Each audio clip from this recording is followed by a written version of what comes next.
Les troubles cognitifs, appelés aussi troubles de neurodéveloppement, évoquent les troubles dyslexie, dysphasie, etc., TDAH, mais également les troubles du spectre autistique et les troubles acquis suite à un AVC ou à traumatisme crânien. Les personnes en situation de handicap ayant ce type de troubles peuvent rencontrer des difficultés de concentration, d'attention, de mémorisation, d'interaction sociale, de planification. Le besoin est différent selon chaque personne.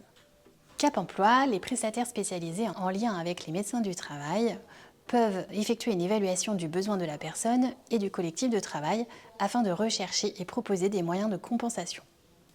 On peut agir sur les tâches de travail, limiter les multitâches, alterner les tâches suivant leur coût cognitif et permettre des tâches routinières. Il existe aussi le télétravail qui permet de réduire le coût cognitif des trajets, de limiter les sollicitations des collègues et de rester dans un endroit plus calme. Il est possible d'aménager les horaires, avec un temps de travail différent ou un temps partiel, avec une pension d'invalidité, par exemple.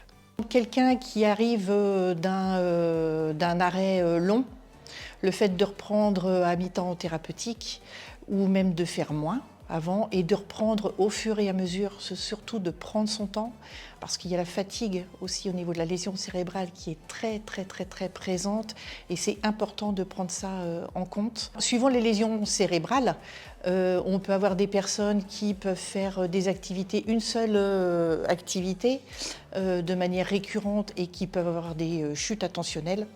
Ou alors pour lesquels cette activité récurrente, là, qui en est qu'une en monotâche, ça leur convienne parfaitement. Donc c'est vraiment au cas par cas et c'est vraiment important de prendre ça en compte au niveau neuropsychologique. Sensibiliser les équipes est important aussi pour donner les clés de compréhension des besoins du collègue concerné.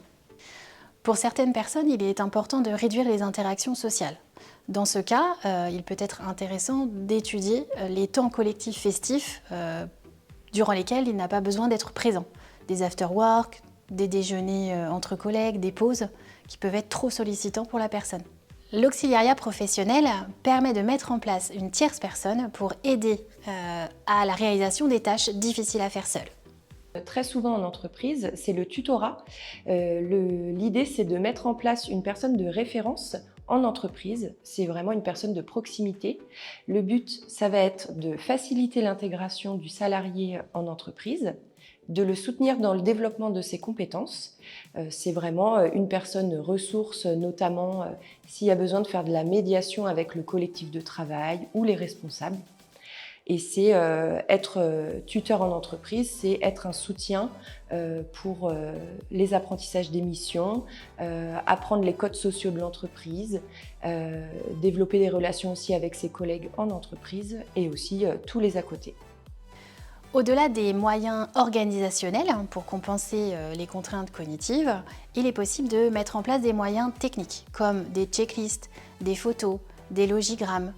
On peut également mettre des timers pour faciliter la planification et l'organisation. On peut utiliser une dictée vocale pour limiter les écrits pour une personne qui serait par exemple dyslexique. L'environnement de travail est important à étudier. Proposer un espace isolé, proposer un casque anti-bruit, limiter les sons dans l'environnement, réfléchir aussi aux éclairages. Tous ces environnements faciliteront l'intégration et l'adaptation du travailleur dans son environnement de travail. Ces aménagements peuvent entraîner un surcoût pour l'employeur. Dans ce cas, des aides financières peuvent être sollicitées auprès de l'AGFIP pour le privé et auprès du FIPHFP pour le public. Cap Emploi peut vous accompagner dans ces démarches.